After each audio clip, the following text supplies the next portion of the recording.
Recombination, the exchange of genetic material between genomes, is common in coronaviruses because of the way they copy their RNA genomes.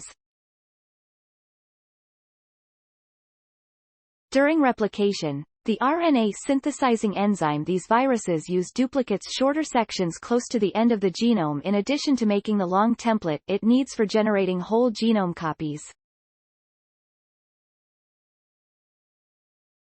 Furthermore, the enzyme is prone to switching from one template to another, so if a cell has multiple viral genomes in it, the enzyme may stitch together bits from different viruses to create a kind of Frankenstein genome.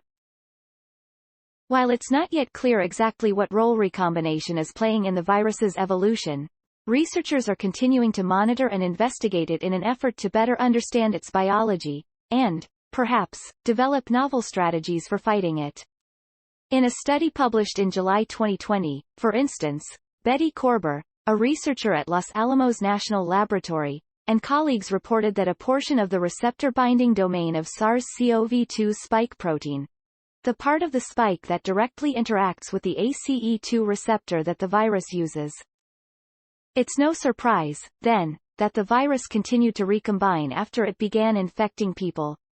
It should be happening because it's a very important evolutionary mechanism for these viruses, explains Korber. At the same time, she adds, quantifying how much it's there can be tricky because it's computationally not easy to look at vast datasets, and the search can be confounded by genetic changes that can come about in the lab. It could, in principle, be a meaningless event where two viruses swap some pieces of RNA, but they don't really change themselves, says Penn State biologist Maciej Boni.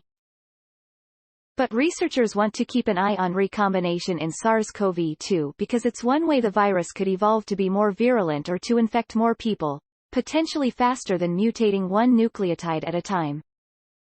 Created by Lara Herrero using BioRender, reprinted with permission from the conversation, most efforts thus far have focused on surveillance, figuring out whether or not recombination is happening in as close to real time as possible, and exploring what recombination may mean for viral evolution.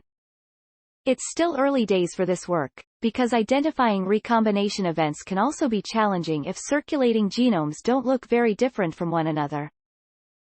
Please support my channel to grow by pressing subscribe button and the bell icon. We will notify you technological news.